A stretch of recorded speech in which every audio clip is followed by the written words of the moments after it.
Hello and welcome back to the Winning Agenda, and today we're going to be talking about the Sorcery TCG, a really exciting upcoming TCG and a game that I'm really excited about from a gameplay perspective. A lot of people obviously have spoken about Sorcery from a collector, investor, Kickstarter perspective, but for me, what's really gets me excited, and I know this gets a lot of other people excited too, is the artwork, the theme, the background, but also the game.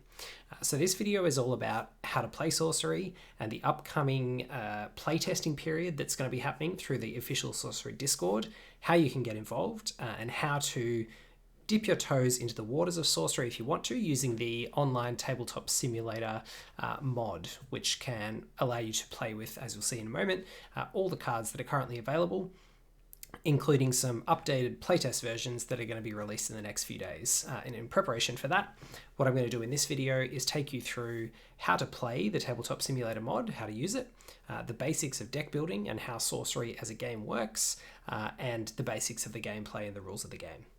So let's dive straight in. So the first thing that we'll do is take a quick look at the Tabletop Simulator mod itself. So let's get that up now. So this is what it looks like. As you can see, got a nice game board here. We've got the rule books over on this side. We've got some game information, a life tracker, and a range of different cards in the card pool. Also, interestingly, down in this corner, we've got the ability to spawn decks from URLs. And we'll take a look in a moment, and I'll just bring up very quickly now the Curiosa.io webpage, which is an awesome deck builder for Sorcery, where you can build your decks and then you can copy and paste them and drag them into the Tabletop Simulator mod. So you can see here I've got a test deck using this avatar here, the Death Speaker, which is the hero, if you like, that you build the deck around. And then you can see there that I've got a range of other cards that I've chosen to put in the deck. And then all I need to do is copy, paste the URL, head back to the Tabletop Simulator mod, and I've already done it here, but I'll do it again just to show you. So copy paste the URL, press spawn deck from URL, this button here, and it will spawn the deck. Unfortunately, I think I might have copy pasted it twice, or because I already had one spawned, we've already got the cards here. So you can see you've got your avatar, your spellbook, and your atlas. Oh, didn't drag the whole spellbook. So how does Sorcery work? For those of you who are completely new to the game, who might be interested in learning a little bit more about what all these terms mean, we'll run over the basics, and then we'll show you some of the basic controls and things you'll need to know about how to use this mod as well. So the basics of the game are that you have an atlas, which is this deck here of 20 cards, or minimum 20, and then you've got a spellbook of minimum 40 cards, and then you've got one avatar. So we'll take a look first at the avatar, and to flip cards over, you can press the key F, and that will flip, and then you can press Alt as a command to bring up the preview of the card. So we can see here the Death Speaker. It's got a range of different attributes and then some abilities. So these cards are called the avatars. You choose one of them, and it begins the game in play on this particular square on the board. And your opponent's avatar will begin the game in play in the direct opposite position there. So our avatar, the Death Speaker, in the top left corner, you can see it's got a 20 and a blood drop. That's its life. So begins the game with 20 life or 20 health. In the top right corner, we've got the power and toughness. So that's how much damage it's going to deal. And every time when it attacks, sorry, it doesn't have a toughness, it's just got a power. So that's the sword icon. If it had a health or a toughness, it would also have a shield there as well. So the power of the Death Speaker is 1, which means that if it gets into combat, if it either attacks or is attacked, it will deal 1 damage in combat. The other abilities down the bottom in the text box, you can see tap, which has a similar function as exhaust or tap in many other card games. Means that you've used it for the turn and you can't use another tap ability this turn. It says tap, play or draw a sight, or tap, summon any dead minion, resolve its Genesis ability, then banish it. We'll come back to what all those things mean a little bit more later on. So the basics of your avatar are that they begin in play, and they all, at the moment, have this ability to tap, play or draw a sight. That's the key. So what is a site? It functions very similarly to a land in Magic the Gathering or a resource card in many other games. And you'll find your sites in your atlas. So if we take a look here, we'll just drag the top card of the atlas over, flip it over with F, and then we'll press Alt to have a look at it. And you can see that it's a card called Ruins. And you'll see that all of the cards in the atlas are oriented using this this landscape format. And when they're played onto the board, you'll play them into any one of these squares. You can see we've got a grid here. The first turn, you would tap your avatar, and you can play a site using the tap, play, or draw a site ability. So you would tap, play the site, and you play it underneath here. And as the game goes on, the way that the game functions is that these sites become effectively your game board. So the squares on the board that you can see defined here, it will always be a 5x4 grid, as far as we know at the moment. That's the base version of the game for a 1v1 battle. So it's a 5x4 grid, and each of the spots that doesn't currently have a site in it is called the void. So that space that can't be occupied by your minions or by your avatar unless they have a special ability to do so, or unless it's the first turn of the game when your avatar begins the game in the void. So the first action that you take in the game must be to play a site onto the site that your avatar is on, or the space that your avatar is on, to bring the avatar out of the void and into the contested realm. And the flavor of the game is that the sites that you play slowly expand out throughout the game, and then you can place your minions onto your sites or the other cards from your spellbook and get closer and closer to your enemy's avatar, and then attack either their sites or the avatar themselves to deal them damage and reduce their life. That's kind of the objective of the game. So unlike some other games which use a more abstract representation of dealing damage to your opponent, in Sorcery TCG, we've actually got this grid which gets filled out with sites physically, and the physical positioning of those sites actually matters as to who can deal damage to whom and when you can actually attack your opponent's life total. I'll come back more to that a little bit later on. So in order to tap and untap your cards, you can use the Q and the E buttons in Tabletop Simulator. So that was Q to untap and E to tap, rotate that 90 degrees. And to come back to what sites do, so you'll see that sites have a couple of abilities. The Ruins, this is basically what you might think of as a dual land from Magic. It's providing you two different elemental thresholds, which you can see are those two little triangles on the right-hand side of the text box. So there's an upwards pointing red or orange triangle, and then there's an upwards pointing gray triangle with a line through it. And those are the symbols for two of the four elements.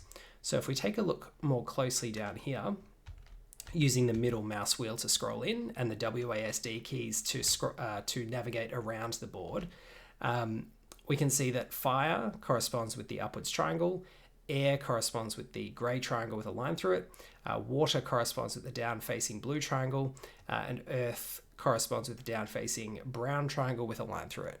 So those are your four elemental symbols. And what the symbols on the site mean, they give you threshold for the elements that are indicated on their text box. So the Ruins, we give you one threshold for both fire and air. Every site that you play will also give you one mana at the beginning of the turn. So you can see here, the game is automatically tracking that I have one mana available, and mana is a resource that you can use to cast spells from your spellbook and to activate abilities. Your threshold, however, is something that persists throughout the turn. So once I've got the Ruins in play, I have a fire and an air threshold, and they're not expendable resources, they simply stay there. So if we take a look at spells from our spellbook, so we'll just draw 3 spells, which is the number that we draw at the start of the game. Oh, this is not shuffled. Press R to shuffle before you draw. But we'll take a look at this Land Surveyor anyway. So you can see in the top left corner of our spells, they have a mana cost, which is in the grey circle. So in this case, it's 2. And they also have a threshold cost, which in this case is 1 earth threshold, indicated by the 1 earth symbol there. The Land Surveyor also has a power and toughness in the top right-hand corner, similar to the Avatar. It's got a power and toughness of 1, and it's got an ability in the ability box, in the text box, that says Genesis, draw a site. Genesis basically means when this enters the realm, so when you play it from your hand, you activate the Genesis ability or the Genesis ability triggers. So in this case, it would be draw a site. You'll see that this deck being a Death Speaker deck, the Death Speaker's second ability, tap to summon any dead minion, resolve its Genesis ability, then banish it, is basically allowing you to tap to bring back your minions from the graveyard or from the cemetery, and then resolve the Genesis ability and then immediately banish them. So this deck has a lot of different minions which have Genesis abilities. One of which you can see here is Grandmaster Wizard. It costs 6 mana and 2 air threshold, but it's got a very powerful ability, Genesis Draw 3 Spells, which is basically draw 3 cards from your spellbook. So you can see throughout the different cards in hand here, we've got a 2 mana cost spell with 1 earth threshold requirement. We've got a 6 mana cost spell with a 2 air threshold requirement. And then we've got a 7 mana cost spell with a 2 fire threshold requirement. So most spells tend to gravitate between 1 and 3 threshold in terms of elemental threshold. And the more powerful spells tend to range from that 5 to 8 mana range in the game.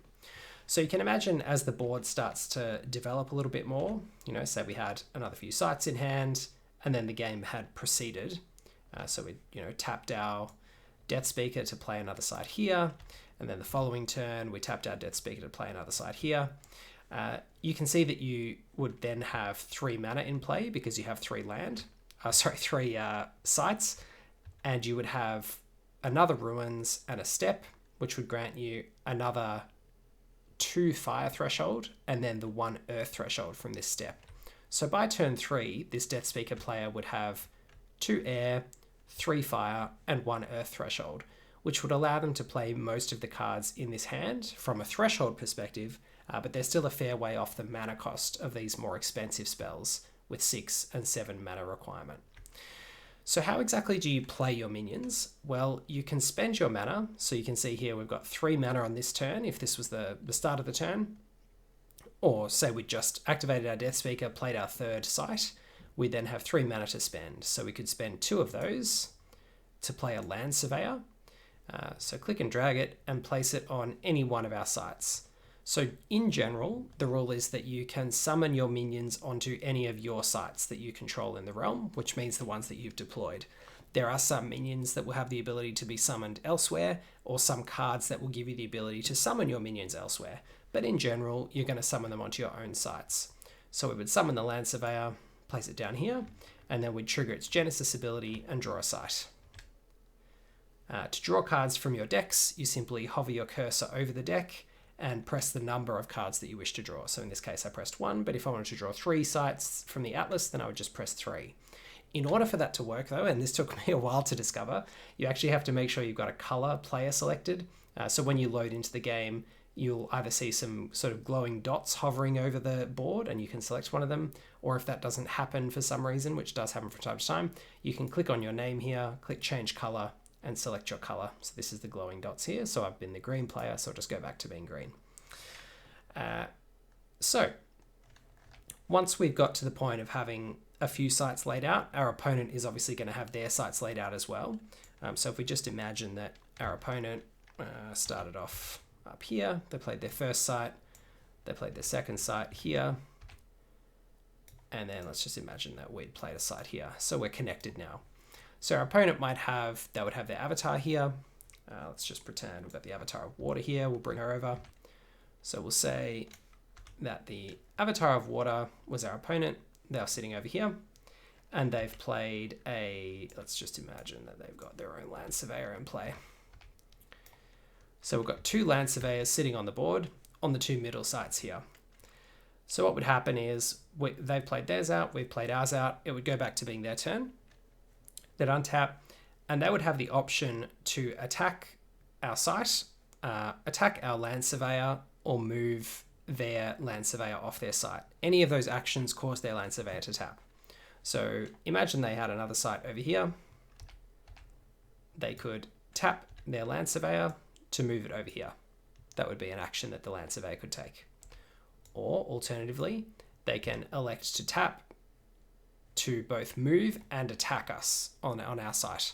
So they can either attack our Land Surveyor directly, or they can attempt to attack our site. So in general, if you attack an enemy site with a minion, then you will deal damage to the avatar. So if our Land Surveyor wasn't here and our opponent had started with the Land Surveyor on this site, they tapped to attack, move and attack, they would deal us 1 damage. So we would, that's our life total there, go down to 19.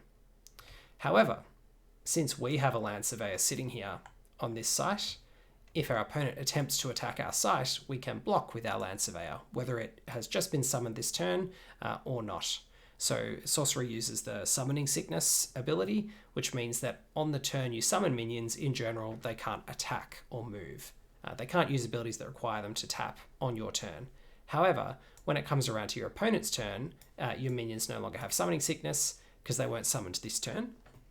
So if your opponent attacks your site, then you can tap and block with your minion.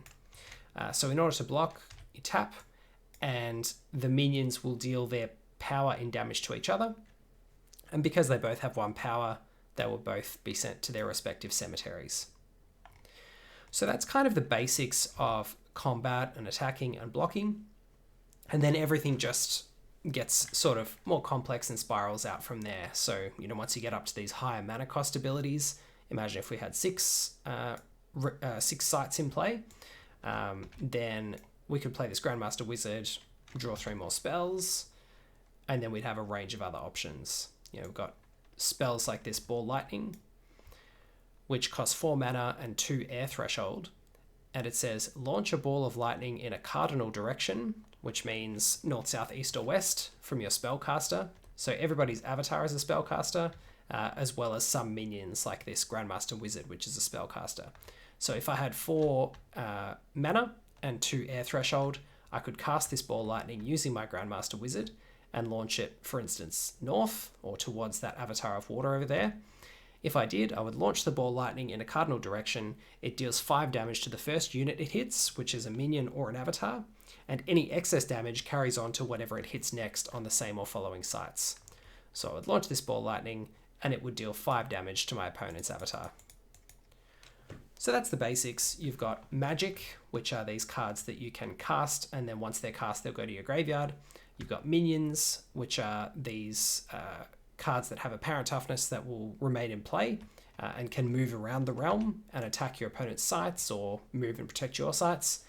And then you've got other cards like this Payload Trebuchet, which is a relic that you can play onto sites. And Payload Trebuchet is a relic that can actually be used by your avatars or your minions.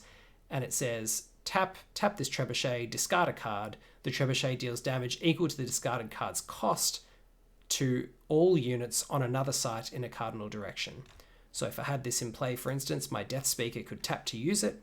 So I'd tap the Death Speaker, tap the Trebuchet, and then I could discard this Death Dealer to deal 7 damage to this Avatar of Water, which is in a cardinal direction from my Death Speaker. However, this is where the positioning comes in. If the Avatar of Water was actually here, then it would be out of range of my Trebuchet, because the Trebuchet can only shoot straight in any direction from the site that it's on. So I guess what I've been trying to show through that short introduction to the game is that the positioning and the physical placement of your minions and your avatar and your sites can be really important. It can affect what you can actually do in the game, who you can damage, who you can attack, and how the game plays out. You develop your capacity to play more powerful minions as the game goes on and more powerful spells by building up your mana from your sites and getting additional threshold from playing all the sites onto the board that then allow you to play more powerful cards, which might have higher mana costs, higher threshold, or both.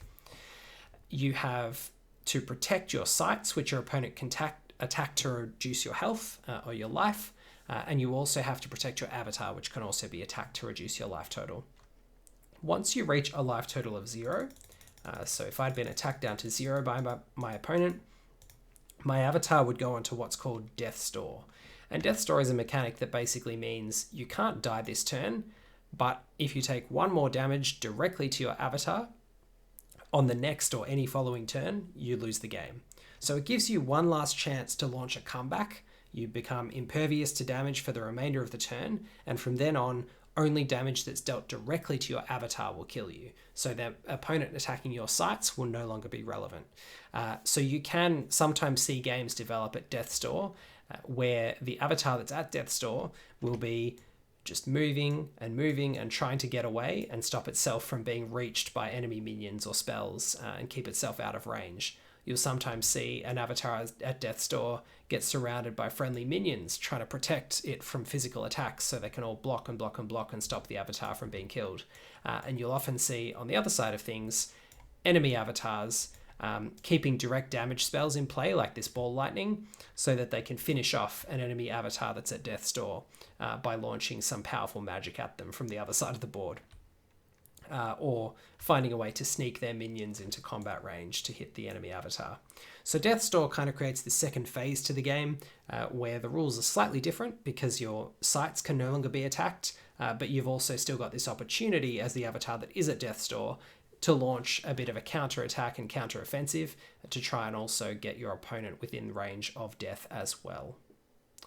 So that kind of brings us to the end of the basics of the gameplay and how it all works. And now what I thought I'd do is just give you a very quick overview of some of the key commands and how to interact with this game board here on Tabletop Simulator and run through some of the basics. And then we'll take a look at a deck list very quickly as well. The other thing that I should mention now is that if you do want to get involved with playtesting for Sorcery TCG, you can head along to the official Sorcery TCG Discord, which I'll put a link for in the description of the video.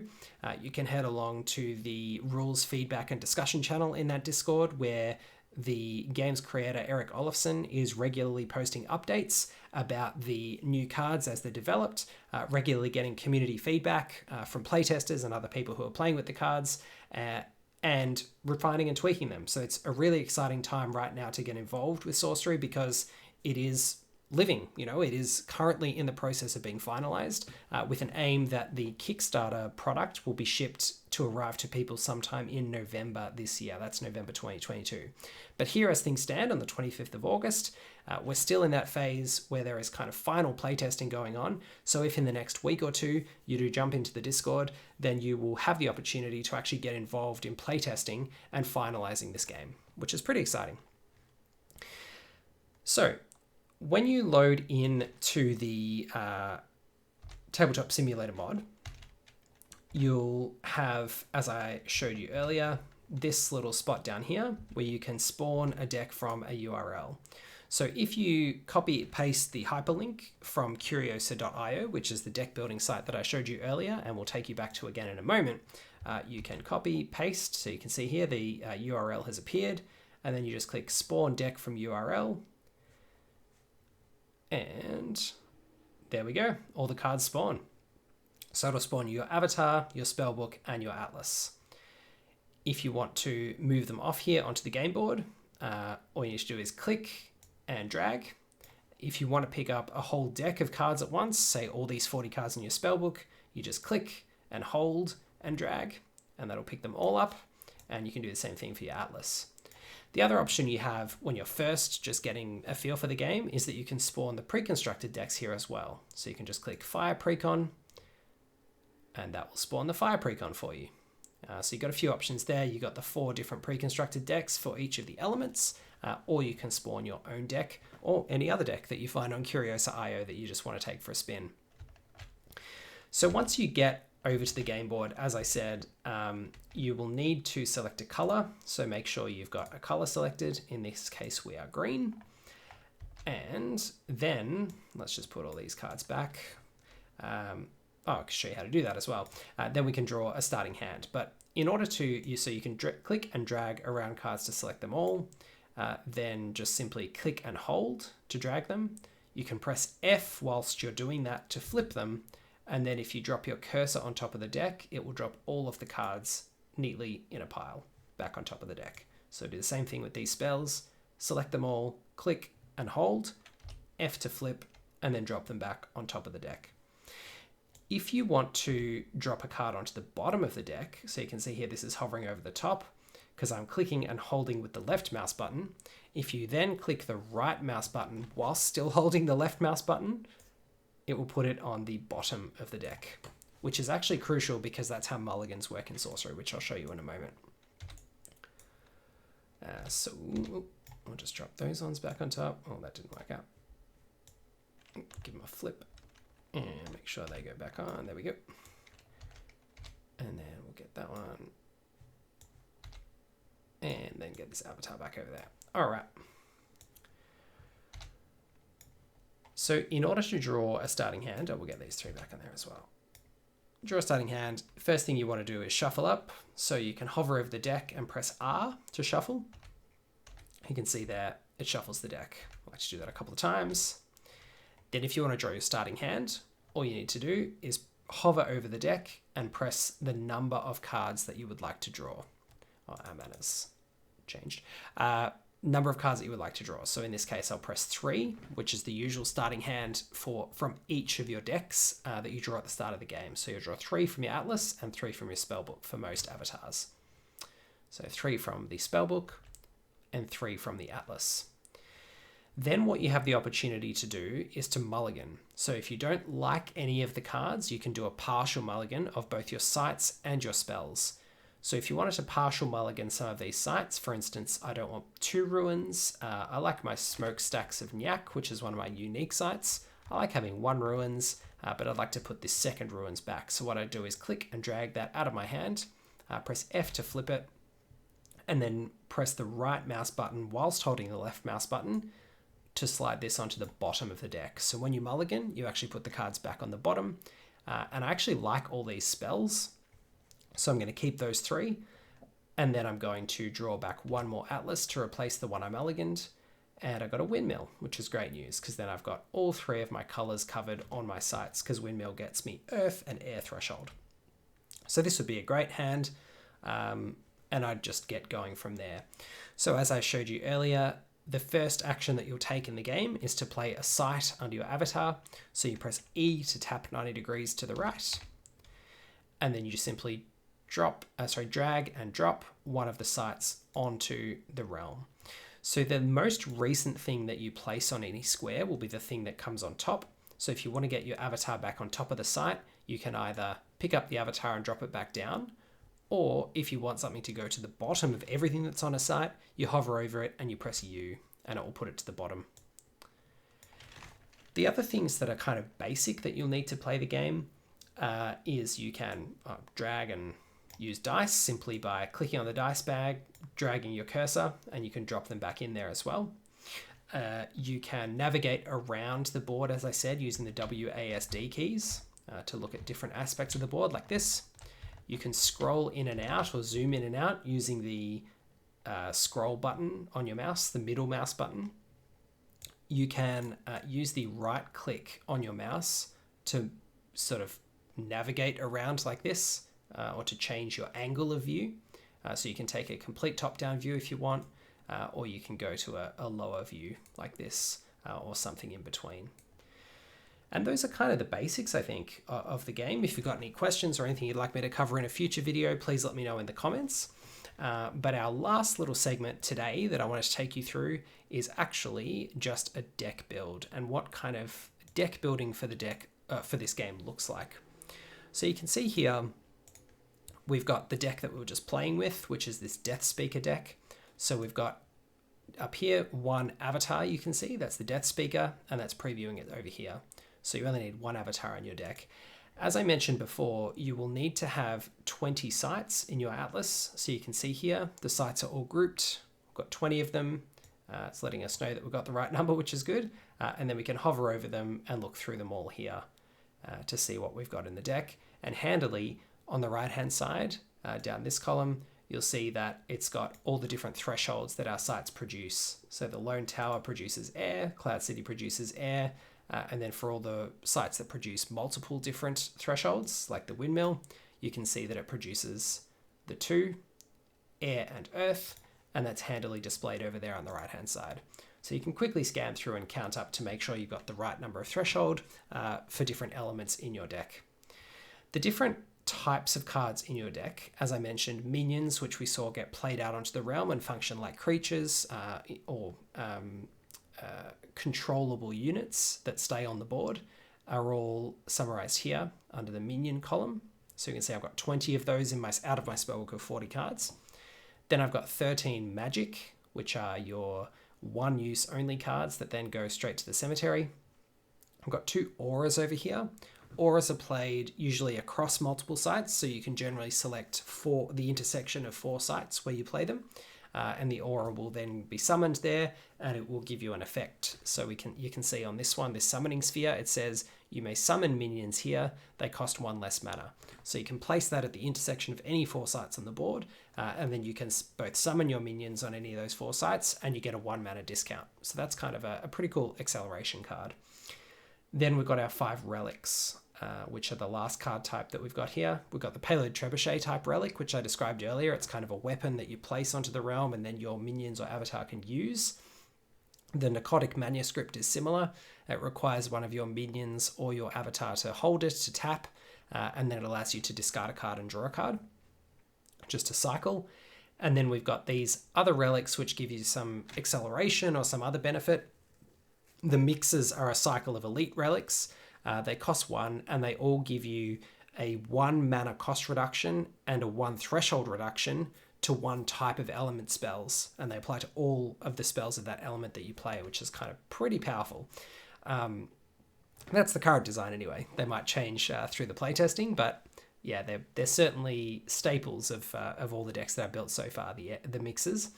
So there's 1 for each element. So these sorts of relics have to be played onto the board. You can play them on your avatar and give them to your avatar, and the avatar can hold them, but they do have to be held by a minion or by an avatar in order to function. So they do have to have a sort of physical manifestation and presence in the realm. The other thing which I should mention in terms of deck building is I called the Mixer an elite relic. So you can see on the type line where you've got an elite relic of Soaring Ambition. That's not just a nice bit of prose. It's actually some game text, which is quite important. So obviously any capitalized term in that type line is going to be something relevant for the game. So relic is relevant because that's the card type, and elite is actually relevant as well because that is the rarity. And the rarity in Sorcery TCG denotes how many of those cards you can have in your deck. So elite cards you can have 2 of in your deck, 2 copies. Unique cards like Philosopher's Stone, you can see it says, this unique relic is the magnum opus of alchemy. You can only have 1, being unique, makes sense. And Philosopher's Stone, incidentally, is an even more powerful acceleration tool. It makes all spells you cast cost 1 less mana and require 1 less of each elemental threshold. So it's sort of a wild card mix, if you like. Then we've got ordinary cards, which you can have 4 of in your deck. So you can see the Apprentice Wizard here, an ordinary mortal untrained in restraint, which incidentally has Genesis Draw a Spell, which is kind of one of my favorite abilities, a bit of a cantrip. Then we've got more elites there. Exceptional on the Bane Spider. I've only got 1 copy in the deck at the moment, but exceptional cards you can have 3 of. So 1 for elite, 1 for unique, 2 for elite, 3 for exceptional, and 4 for ordinary are the 4 rarities. And not only do they denote how many you can play in your deck, but they obviously also correlate to how rare they are to get in booster packs once it comes to that aspect of things. But the nice thing about playing with all of these cards online and playing through Tabletop Simulator is that we have them all available and we don't have to worry about booster pack rarities. So that's kind of the broad rundown of deck building. You can see on the Curiosa.io page, if you go to edit a deck, it's actually got some really great sorting and browsing features. So if you just simply click here on Show Filters when you're on the Edit tab, which I'll just make sure you can see that. Yeah, so the Edit tab. So we had the deck, which is where we were. Then we click Edit, we click Show Filters, and it brings up all these awesome filters. So we can look, for instance, for fire minions, and then we can scroll and look through all the different fire minions that are available in the game. Or we could select Earth auras, and we can see we've got fire still selected. You can see there's only 3 Earth auras in the game. Earth, not so powerful on the auras, but if we then selected water, we can see that there are quite a few more auras available. So that's just a great way to navigate through. You can also navigate by keyword, so we can look at water cards that have Genesis ability, for example, so something that happens immediately when it comes into the realm. And there are quite a few of those. Many of them are sites, not many of them are spells. But if we look at wind cards that have a Genesis ability, you can see that there's a couple more actual spells there. So that's just a great way that you can navigate through. You've also then got all the other keyword abilities in the game, as well as a range of the different types. So you could look, for example, for all the different spirits in Wind. And you can see that there are quite a few spirits in terms of minion type.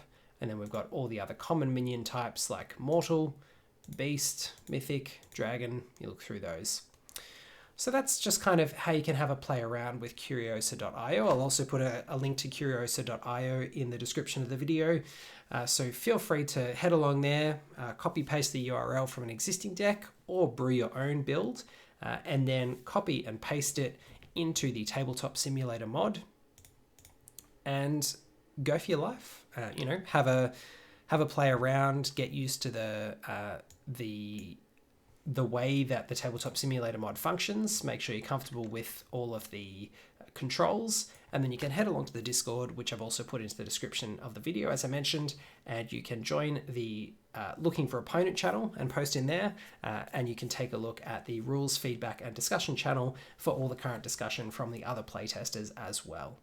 So I hope you've enjoyed this primer on Sorcery TCG and how you can get involved in the playtesting process. I've been Jesse Muirman-Marshall for The Winning Agenda, and I'll be back soon with some actual playtesting videos showing me putting all of this into practice.